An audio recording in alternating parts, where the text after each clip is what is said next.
2025-26 অর্থবছরের মানবিক সহায়তা কর্মসূচির আওতায় আসন্ন ঈদুল আজহা উপলক্ষে ফরিদপুর সদর উপজেলার কানাইপুর ও কৃষ্ণনগর ইউনিয়নে অসহায় ও দুস্থ মানুষের মাঝে বিনামূল্যে বিজিএফ চাল বিতরণ করা হয়েছে। ফরিদপুর থেকে সিনিয়র রিপোর্টার মাহবুব চিস্তি জানান, রবিবার দুপুরে কানাইপুর ও কৃষ্ণনগর ইউনিয়ন পরিষদ কার্যালয়ে এই কর্মসূচির আয়োজন করা হয়। অনুষ্ঠানে প্রধান অতিথি হিসেবে উপস্থিত থেকে চাউল বিতরণ কার্যক্রমের উদ্বোধন করেন ফরিদপুর সদর 3 আসনের সংসদ সদস্য চৌধুরী নায়েব ইউসুফ আহমেদ।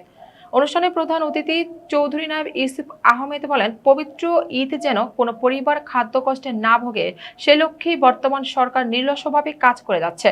অসহায় মানুষের মুখে হাসি ফোটানোই আমাদের মূল লক্ষ্য।